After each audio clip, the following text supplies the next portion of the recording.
Boa noite, hoje eu vou falar um pouco sobre os tipos de conhecimento. Então, vamos lá. Então vamos lá, pessoal. Hoje nós iremos abordar os tipos de conhecimento. Lembrando, galera, que a busca pelo conhecimento ela é inerente a todos os seres humanos, pois todos nós buscamos interpretar e compreender a nossa realidade de forma diferente.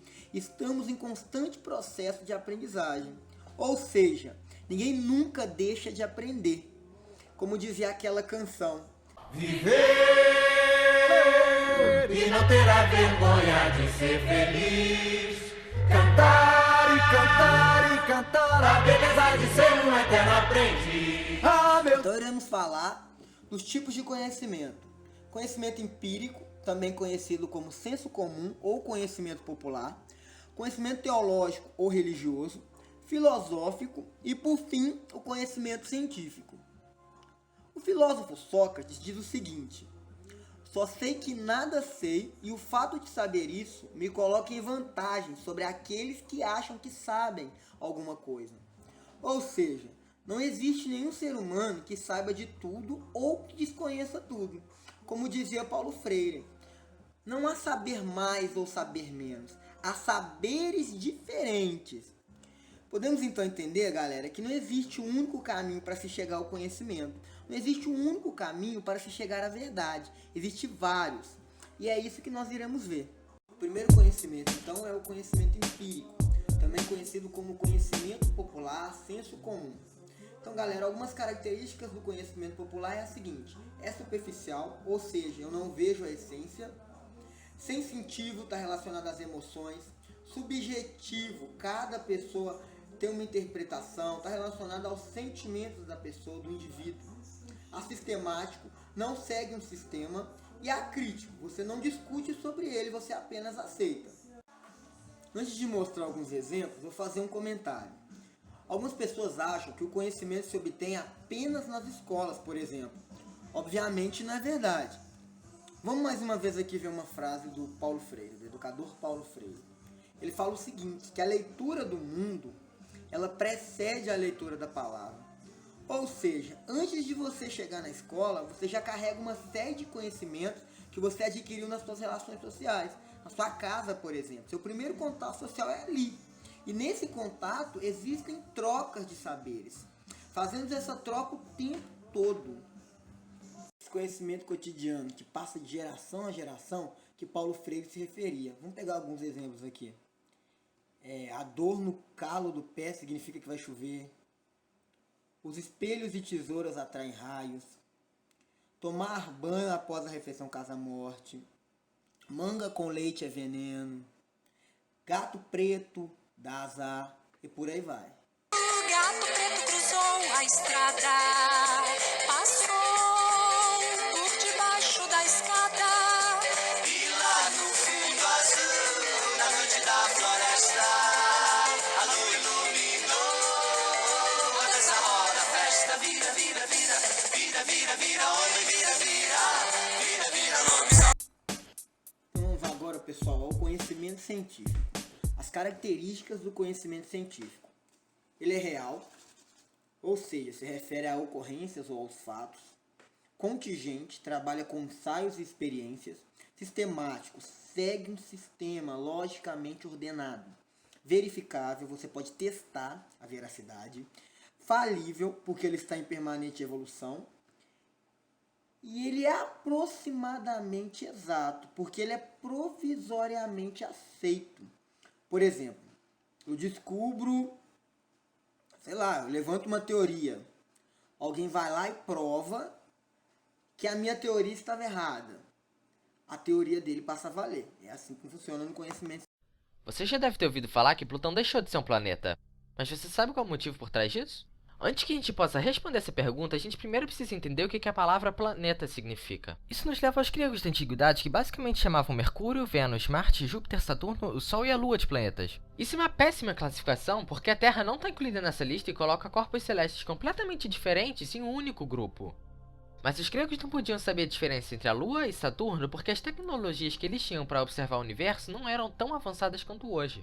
Milhares de anos se passariam até que um holandês inventasse o primeiro telescópio e com isso tornasse a astronomia muito mais interessante. Com novos dados, os astrônomos podiam agora reorganizar o sistema solar e reclassificar suas partes, desclassificando o Sol e a Lua como planetas e chamando a Terra de um. Agora, todo o corpo que orbitava o Sol era um planeta. Com o tempo passando e telescópios melhorando, diversos novos planetas foram descobertos, o que nos leva ao sistema solar a que você provavelmente está acostumado. 9 planetas orbitando uma estrela, o Sol. Olhando esse modelo, você deve estar se perguntando, por que os astrônomos tiveram que excluir Plutão? O problema é que imagens como essa não ajudam muita coisa. Elas dão a impressão que os planetas são de tamanhos parecidos e distribuídos de forma uniforme, mas a realidade é completamente diferente. Essa imagem, por exemplo, mostra Júpiter do lado da Terra. Se você ajustar isso numa escala correta, você vai perceber que a diferença de tamanho é bem maior do que você imaginava. Se você colocar todos os planetas em escala, você vai perceber que Plutão é muito, muito pequeno. Plutão não é só pequeno para ser um planeta, ele também é menor que 7 luas, Triton, Europa, a nossa Lua, Io, Calisto, Titã e Ganímedes. Mas excluir Plutão dos planetas só por ser pequeno não é razão suficiente. Para entender o que Plutão realmente é, primeiro precisamos falar sobre um planeta que você nunca ouviu falar, Ceres. Em 1801, astrônomos acharam um novo planeta entre Marte e Júpiter.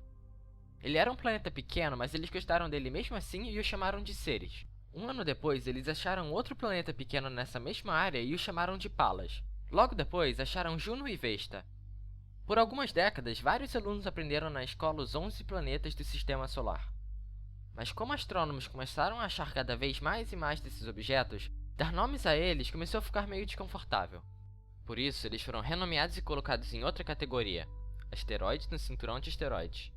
Isso foi uma boa ideia, porque hoje em dia já acharam centenas de milhares de asteroides, o que seria nada fácil para uma criança da 4ª série decorar. Enfim, voltando para Plutão. Plutão foi descoberto em 1930, transformando-o no 9º planeta. As primeiras estimativas falavam que Plutão era do tamanho de Netuno, mas descobriram que ele era muito, muito menor. Enquanto Plutão diminuía, vários outros objetos foram encontrados nessa área. É a mesma história que a dos asteroides de antes. Enquanto crianças decoravam esses 9 planetas, alguns astrônomos estavam insatisfeitos em chamar Plutão de planeta, já que ele era minúsculo e quase todo feito de gelo. Não só isso, mas vários outros corpos de gelo foram encontrados na borda do Sistema Solar. Isso poderia ser ignorado enquanto nenhuma bola de gelo maior que Plutão fosse descoberta, o que foi o que aconteceu em 2006 com a descoberta de Eris. Mais uma vez, astrônomos reorganizaram o Sistema Solar e agruparam esses objetos distantes como Plutão em uma nova categoria, o Cinturão de Kuiper. E é essa a história de Plutão. Mas essa história não é só sobre Plutão, e sim sobre como a palavra planeta não tem uma definição exata. Os primeiros 4 planetas não são nada parecidos com os outros 4, então já é estranho chamar eles de planetas.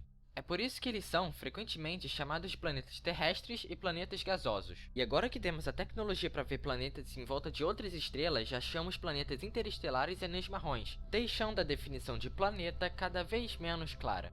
Mas por enquanto, o melhor jeito de arrumar o nosso sistema solar é uma estrela, 8 planetas, 4 terrestres e 4 gasosos, o cinturão de asteroides e o cinturão de Kuiper, que é onde Plutão está. O conhecimento filosófico, ele procura conhecer as causas reais dos fenômenos, não as causas próximas, como as ciências particulares, mas as causas mais profundas e remotas de todas as coisas. Ele procura conhecer a origem das coisas, procurando respostas gerais. Ou seja, o conhecimento filosófico, ele está ligado ao pensamento, ao questionamento, à indagação, à razão. Um exemplo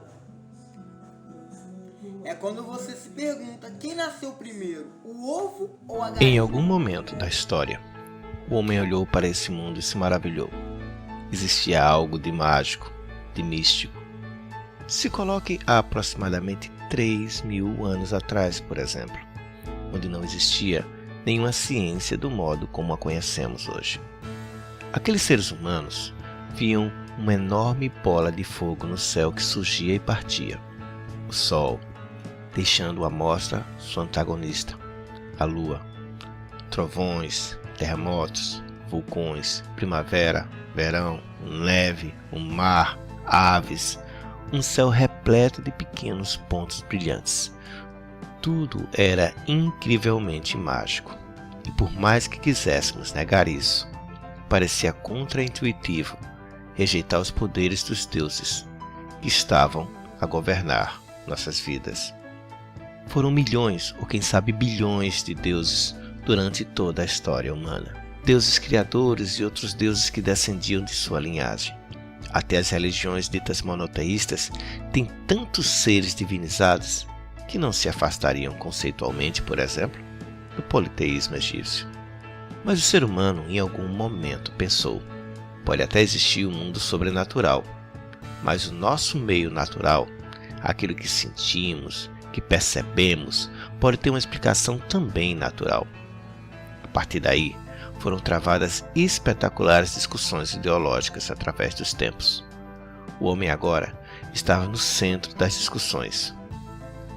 Os gregos conceituaram e iniciaram a filosofia, na busca pelo conhecimento.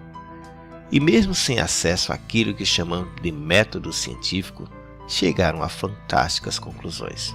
Empédocles, por exemplo, descobriu que o ar era uma substância. Anaximandro arguiu que os seres humanos eram frágeis demais quando bebês e que a explicação mais adequada para a sua existência é que talvez eles tivessem evoluído de outros seres e que os primeiros seres vieram da água. Anaxágoras acreditava que a lua brilhava por uma luz reflexa e que o sol e as outras estrelas eram rochas incandescentes. Aristarco já havia concluído através da geometria que o Sol era muito maior do que a Terra, e que a Terra orbitaria o Sol, e não o contrário, e que as estrelas apenas eram sóis distantes. Mas se esses filósofos eram sensacionais, ao mesmo tempo cometiam alguns problemas de dedução, por colocarem na sua lógica dedutiva o sobrenatural como essência. Anaximandro, por exemplo, dizia que de uma substância primária tudo procede, e que essas substâncias têm mentes, e que, se desobedecessem às ordens naturais, pagarão penitência e serão julgadas por sua iniquidade. Heráclito dizia que o sol tinha que nascer e se pôr por ordem divina, e se não assim se comportasse, os deuses o abateriam. E não foram somente os gregos que buscavam explicações para as coisas. Nos 600 anos que precederam a era cristã no Oriente, Siddhartha Gautama, o Buda, Confúcio, Lao Tse e tantos outros contribuíram para a formação do conhecimento. Aliás, muitos dos filósofos gregos iam ao Egito, que era um centro de conhecimento, aprender um montão de coisas.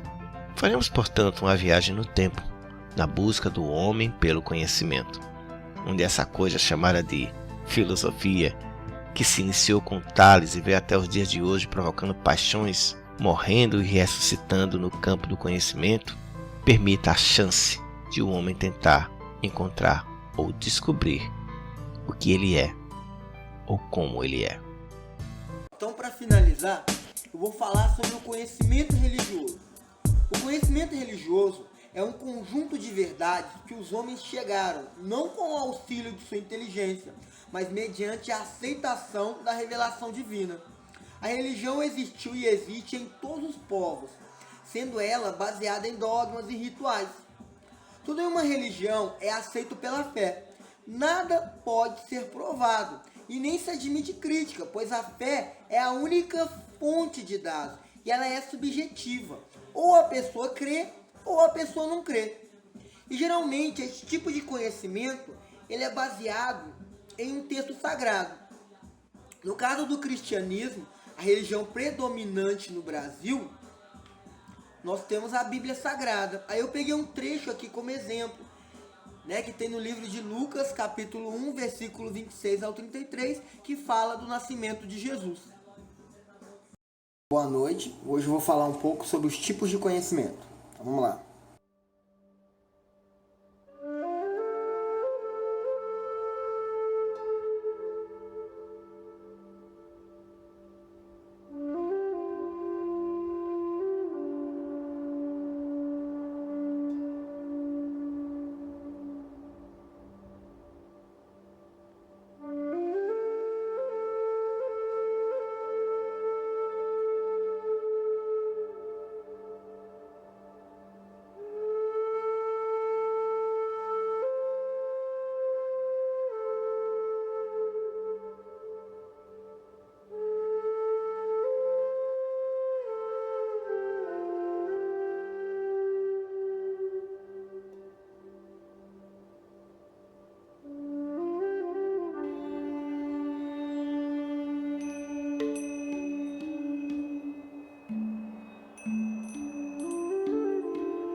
Até a próxima e boa prova para todo mundo.